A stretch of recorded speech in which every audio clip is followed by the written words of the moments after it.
Yeah, welcome again to the lecture of two-port theory, and today we are going to discuss about the interrelationship between Z and Y parameters.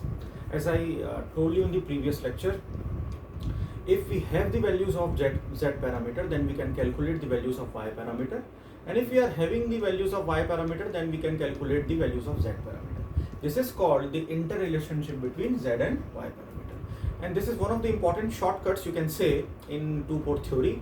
और ये जानना इसलिए भी ज़रूरी है, जैसे मैंने आपको पिछले क्लास में एग्जांपल दिया कि कुछ ऐसे सर्किट्स होंगे जहाँ पे केवीएल अप्लाई करना इजी होगा और कुछ ऐसे सर्किट्स होंगे जहाँ पे केसीएल अप्लाई करना इजी होगा।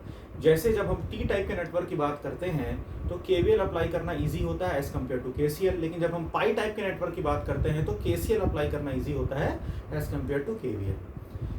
लेकिन क्या अगर आपको टी टाइप के नेटवर्क में वाई पैरामीटर निकालने बोले, ध्यान दीजिए, टी टाइप के नेटवर्क में वाई पैरामीटर निकालने बोले तो क्या हम लोग केवीएल से वाई पैरामीटर निकाल सकते हैं? नहीं निकाल सकते। उसका क्या रीज़न है? क्योंकि जब आप केवीएल अप्लाई करते हैं तो वोल्टेज के इक्वेशन बनते हैं, और जब वोल्टेज के इक्वेशन बनते हैं तो जेड पैरामीटर तो हम डायरेक्टली कोरिलेट कर सकते हैं उससे, लेकिन वाई पैरामीटर को हम लोग डायरेक्टली कोरिलेट नहीं कर सकते। सिमिलरली अगर मैं केसीएल अप्लाई करता हूं तो क्या मैं उससे जेड पैरामीटर निकाल सकता हूं डायरेक्टली? नहीं। क्यों? क्योंकि केसीएल अप्लाई करने से मुझे करंट के इक्वेशन मिलते हैं, और करंट के जो इक्वेशन है उसको आप वाई पैरामीटर से डायरेक्टली कोरिलेट कर सकते हो। ठीक है, तो जब भी इस तरीके के केसेस आए जहां पे आपको ये जरूरत पड़े कि भाई एक पैरामीटर का कैलकुलेशन हमने कर लिया है और उस पैरामीटर से हम दूसरे पैरामीटर को कैसे कैलकुलेट करें, वहां पे ये इंटर रिलेशनशिप फॉर्मूला जो है वो बहुत काम आता है। ठीक है, so today we are going to see how we can calculate the y from z and z from y। Let us say कि आप जो है z पैरामीटर कैलकुलेट करना चाह रहे हो। If you want to calculate z parameter, और आपने ऑलरेडी पहले से क्या कैलकुलेट करके रखा हुआ है? y पैरामीटर को कैलकुलेट करके रखा हुआ है। ठीक है, तो y पैरामीटर कैलकुलेट करके रखा हुआ है मतलब क्या है? आपके पास y पैरामीटर वाला मैट्रिक्स है। आपके पास क्या होता है y पैरामीटर वाले मैट्रिक्स में? y11 होता है, y12 होता है, y21 होता है और y22 होता है। So this matrix you have already calculated, let us suppose, और इस वैल्यू से हम क्या निकालने की कोशिश कर रहे हैं? z पैरामीटर निकालने की कोशिश कर रहे हैं। तो क्या फॉर्मूला होता है उसके लिए, वो फॉर्मूला मैं यहाँ पे लिखने जा रहा हूँ। ठीक है, तो ध्यान से आप इसको नोट कर लीजिए, ये फॉर्मूला को, ये हमेशा आपको काम आएगा। ठीक, ये जो वैल्यूज हैं इसको हम क्या कर देंगे? आपस में इंटरचेंज कर देंगे। ठीक है, फॉर्मूला याद कैसे करना है? ये वैल्यूज आप, ये डायगोनल जो है आप आपस में इंटरचेंज कर दीजिए। तो कैसा हो जाएगा डायगोनल? फिर ये हो गया y22 और यहाँ पे हमने लिख दिया y11। ओके, और ये जो डायगोनल है इस डायगोनल में आप माइनस साइन इंसर्ट कर दीजिए। ठीक, तो ये हो जाएगा माइनस y12 और ये हो गया माइनस y21। ओके, और इन सारी वैल्यूज को आप डिवाइड कर दीजिए डेल ऑफ y से। आप सारी वैल्यूज को डिवाइड कर दीजिए डेल ऑफ y से। What is del of y? Del of y is nothing but determinant of this particular matrix। इस मैट्रिक्स का आपको डिटर्मिनेंट निकाल लेना है। डिटर्मिनेंट कैसे निकालते हैं?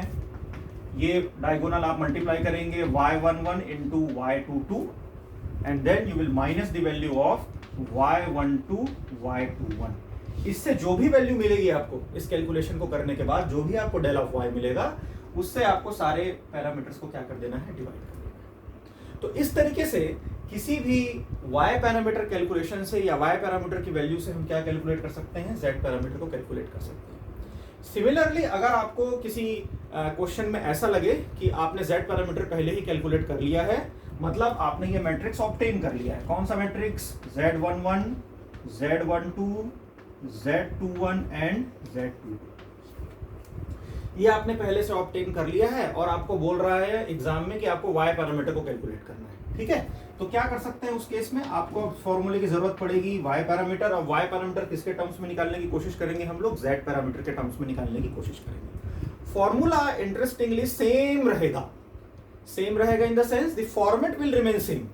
कैसा फॉर्मेट रहेगा? जो फॉर्मेट हमने यहाँ पे फॉलो किया है, सेम फॉर्मेट आपको यहाँ पे फॉलो करना है। बस y की जगह इस बार आप क्या लिखने वाले हैं? z लिखने वाले हैं। तो जैसे आपने यहाँ पे y22 लिखा है, आप यहाँ पे लिख दीजिए z22 divided by del of y की जगह हम लिख देंगे डेल ऑफ z। सिमिलरली यहाँ पे है माइनस y12, तो आप लिख लीजिए माइनस z12, और उसको डिवाइड कर दीजिए डेल ऑफ z से।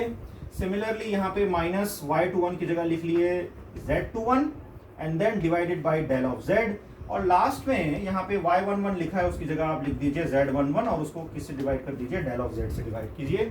मुझे बताने की जरूरत नहीं है कि डेल ऑफ z इस समय क्या है, इस पर्टिकुलर मैट्रिक्स का डिटर्मिनेंट है। जैसा हमने डेल ऑफ y यहाँ पे कैलकुलेट किया वैसे ही आपको डेल ऑफ z यहाँ से कैलकुलेट कर लेना है।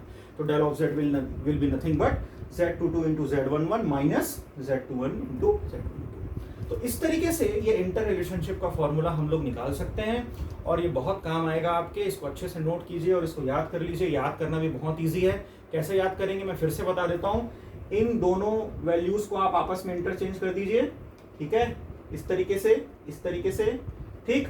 और ये वाला जो डायगोनल है, उसमें आप कौन सा साइन इंसर्ट कर दीजिए, माइनस साइन इंसर्ट कर दीजिए, ठीक। बाकी तो कुछ नहीं है, सारी वैल्यूज को किससे डिवाइड कर देना है, इधर डेल ऑफ y से, और या फिर अगर हमारे पास डेल ऑफ z है तो उसको डेल ऑफ z से डिवाइड कर देना है। तो इस तरीके से हम किसी भी y पैरामीटर वैल्यूज से z को कैलकुलेट कर सकते हैं और किसी भी z पैरामीटर वैल्यूज से y को कैलकुलेट कर सकते हैं, ठीक। किसी क्वेश्चन में जब ये हम लोग डिस्कस करेंगे तो मैं आपको कैलकुलेट करके भी बताऊंगा कि किस तरीके से हम लोग y और z का कैलकुलेशन कर सकते हैं दूसरे वाले वैल्यूज से, ठीक है। तो this is all about the inter relationship between z and y parameters, okay.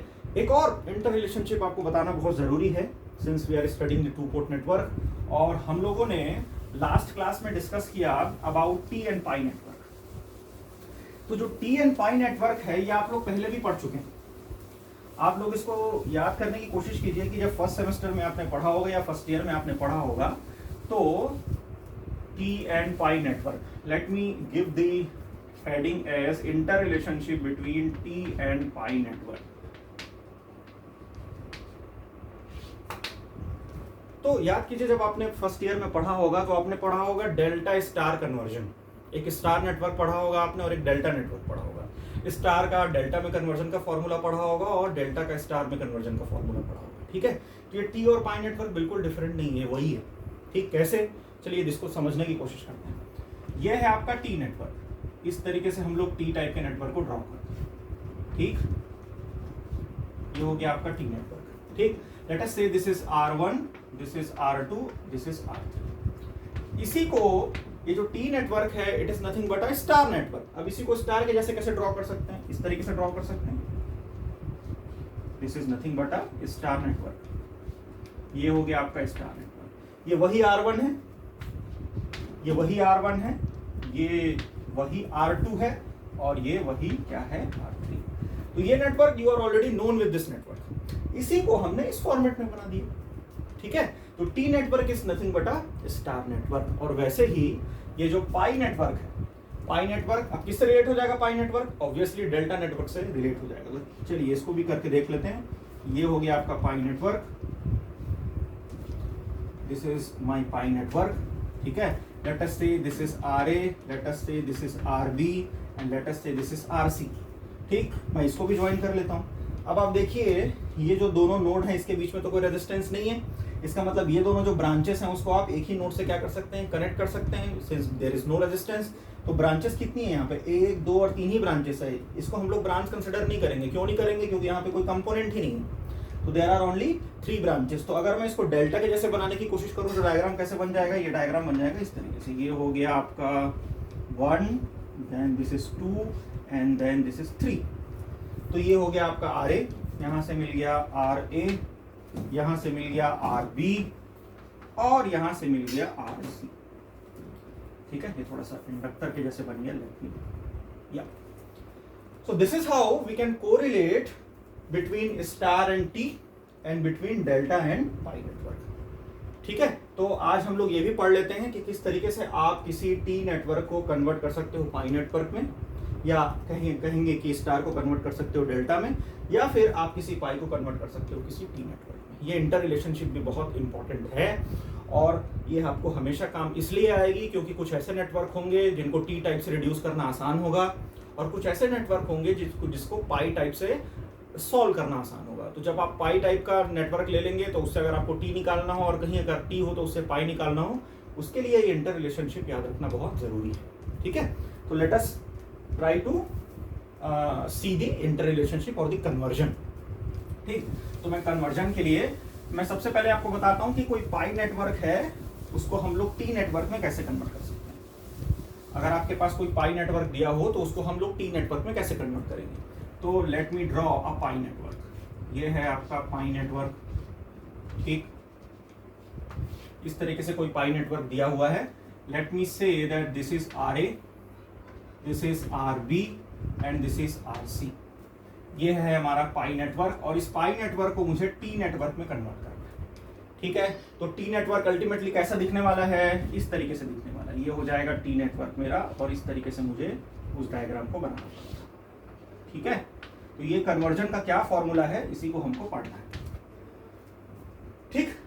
Let me draw the inner network inside this pi. अब हम लोग कन्वर्ट कैसे करेंगे। एक रेजिस्टेंस किसके किसके बीच में होगा, आर ए और आर बी के बीच में।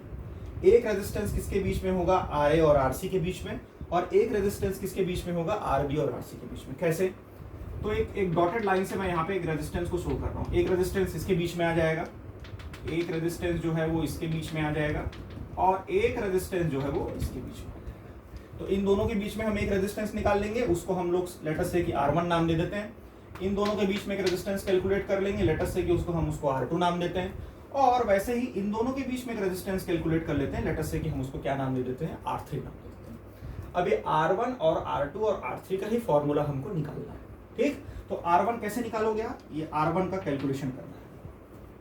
हमेशा ध्यान रखिए जब भी आपके पास कोई पाई नेटवर्क है, ठीक, और उसको आप किस में कन्वर्ट करने की कोशिश कर रहे हैं, टी नेटवर्क में कन्वर्ट करने की कोशिश कर रहे हैं, या फिर डेल्टा को हम किस में कन्वर्ट करने की कोशिश कर रहे हैं, स्टार में कन्वर्ट करने की कोशिश कर रहे हैं। तो क्या करना चाहिए आपको, ये आप समझ लीजिए वायर, ये वायर है, एक आर ए वायर है और एक आर बी वायर है। मैं एग्जांपल दे रहा हूँ सिर्फ, ये आर ए एक वायर है और एक आर बी एक वायर है। दोनों वायर को अपने साइड पुल कीजिए, दोनों वायर को अपने साइड पुल करके ज्वाइन कीजिए एक साथ।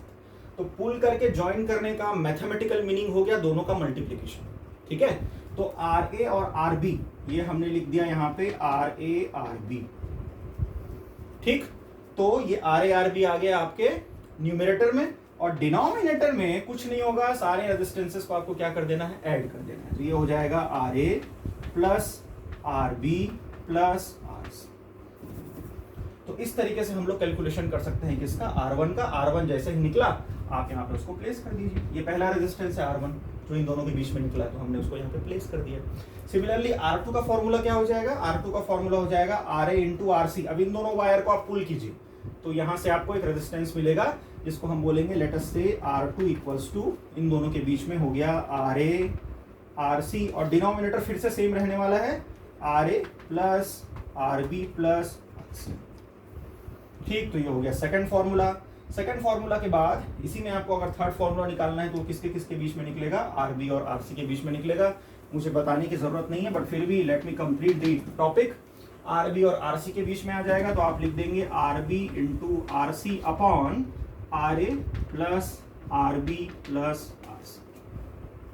तो तीनों ही केसेस में आप देखते हैं कि डिनोमिनेटर सेम रहने वाला है, ठीक। और न्यूमरेटर याद रखना भी बहुत इजी है। ये कंसेप्ट आप याद रखिए वायर की पुलिंग का, तो आपको ये न्यूमरेटर भी जो है हमेशा याद रहेगा, ठीक। तो इस तरीके से हम किसी भी पाई नेटवर्क को टी में कन्वर्ट कर सकते हैं। लिखने की यहाँ पे लिख सकते हैं, देखिए ये R2 यहाँ पे आ जाएगा, ये हो गया मेरा R2 और ये हो गया मेरा R3। तो this is the formula. R1 R2 और R3 का कैलकुलेशन हमने कर लिया पाई नेटवर्क से और हमने उसको कन्वर्ट कर लिया किसमें, टी टाइप के नेटवर्क। तो ये कन्वर्जन याद रहना आपके लिए बहुत ज़रूरी है, ये नोट कर लीजिए आप लोग अच्छे से अपनी कॉपी में। और इस कन्वर्जन को हम लोग यूज़ करेंगे जब हम लोग फर्दर न्यूमेरिकल को सॉल्व करेंगे, ठीक। अब इसका उल्टा कन्वर्जन भी देख लेते हैं। अगर मुझे कोई टी नेटवर्क दिया हो तो उसको हम लोग पाई में कैसे कन्वर्ट करते हैं, ठीक। So let me again draw the network. थोड़ा सा चेंज होता है उसमें, उस फॉर्मूले में, in terms of numerator and denominator, ठीक है। अब आपके पास कोई टी टाइप का नेटवर्क दिया हुआ है, लेट अस से कि ये एक टी नेटवर्क है। मैं फिर से वही नेम लेने वाला हूं ताकि आपको कोई कंफ्यूजन ना हो। हम लोग इस बार इसको R1 ही बोलेंगे, R2 ही बोलेंगे और R3 ही बोलेंगे, ठीक है। और हम लोग इसको कन्वर्ट करने की कोशिश करेंगे एक पाई टाइप के नेटवर्क में। और late us say this is RA, this is my RB and this is my RC, ठीक। तो यहाँ से हम लोगों को एक कैलकुलेशन करना है। ठीक है, तो कैसे आप लोग इसको अब प्लॉट कर सकते हैं? तो देखिए, जैसे पिछले बार हम लोगों ने एक डॉटेड डायग्राम बनाया था, वैसे ही आप डॉटेड डायग्राम बनाने की कोशिश कीजिए। एक डॉटेड डायग्राम आप बना दीजिए R1 और R2 के बीच में, एक डॉटेड डायग्राम आप बना दीजिए R1 और R3 के बीच में, और एक डॉटेड डायग्राम आप बना दीजिए R2 और R3 के बीच में। कैसे? इन दोनों के बीच में एक डॉटेड डायग्राम बना दीजिए, एक रेजिस्टेंस यहाँ से आएगा, ठीक है, इसी को हम लोग क्या बोलने वाले हैं? RA। ओके, एक डॉटेड डायग्राम आप बना दीजिए यहाँ पे, यहाँ से भी एक रेजिस्टेंस मिलेगा आपको, दिस वन, और इसी को हम लोग क्या बोलने वाले हैं? RB। और एक डॉटेड डायग्राम आप इन दोनों के बीच में बना दीजिए, ये ही आपका क्या होने वाला है? RC। तो RA को हम लोग वहाँ प्लेस कर देंगे, RB को हम लोग यहाँ प्लेस कर देंगे, और RC को हम लोग यहाँ प्लेस कर देंगे। अब कैसे करेंगे ये काम? सबसे पहले ये ध्यान रखिए कि इसका न्यूमिनेटर क्या होगा। जो जैसे पिछले बार डिनोमिनेटर फिक्स था, पिछले बार क्या था डिनोमिनेटर में? RA plus RB plus RC। इस बार इसका न्यूमिनेटर फिक्स होने वाला है। न्यूमिनेटर में क्या रहेगा? जैसे आपको RA कैलकुलेट करना है, let us say I want to calculate the value of RA, ठीक, तो RA जब भी आप कोई भी रेजिस्टेंस कैलकुलेट करोगे तो न्यूमिनेटर होगा सब सारे रेजिस्टेंस का आपस में मल्टीप्लीकेशन एंड देन समेशन। तो R1 into R2 plus R2 into R3 plus R3 into R1, ये हो गया R3 into R1 divided by. अब यही ध्यान रखना है कि डिनोमिनेटर में आपको क्या रखना है, डिनोमिनेटर में क्या रखना है वही आपको ध्यान रखना है। कैसे पता चलेगा कि आपको डिनोमिनेटर में क्या रखना है? तो आपको ये ध्यान रखना पड़ेगा कि जो भी रेजिस्टेंस आप निकालने की कोशिश कर रहे हो उसके जस्ट अपोजिट में कौन सा रेजिस्टेंस कनेक्टेड है। इसलिए ये डायग्राम इंपॉर्टेंट है, ये जो डॉटेड डायग्राम है। अब देखिए, मैं RA निकालने की कोशिश कर रहा हूँ। RA किसके किसके बीच में मैंने प्लॉट किया हुआ है? R1 और R2 के बीच में, तो ऑब्वियसली अपोजिट रेजिस्टेंस क्या हो जाएगा? R3। तो आपका फॉर्मूले में डिनोमिनेटर में क्या आ जाएगा? R3 आ जाएगा, ठीक।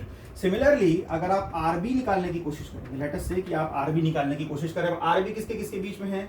R1 और R3 के बीच में, R1 और R3 के बीच में, तो ऑब्वियसली अपोजिट रेजिस्टेंस कौन सा है? R2 है।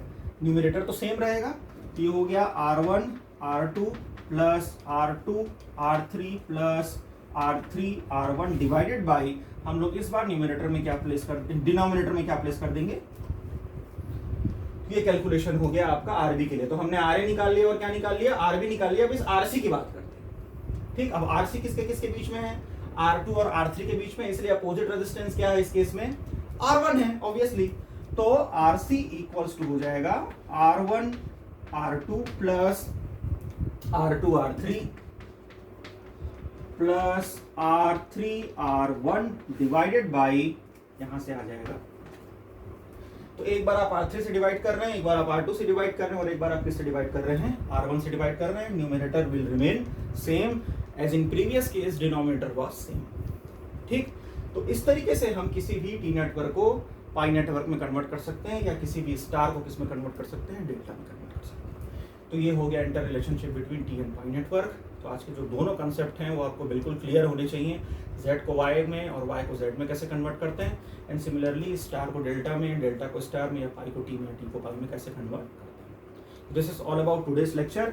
अगली क्लास में जब हम लोग मिलेंगे तो हम लोग डिस्कस करेंगे कोई न्यूमेरिकल, जिसमें हम लोग अप्लाई करेंगे ये इंटर रिलेशनशिप और ये स्टार डेल्टा के कंसेप्ट को, और अपने सिलेबस को आगे लेके जाएंगे, ठीक है। Thank you for watching.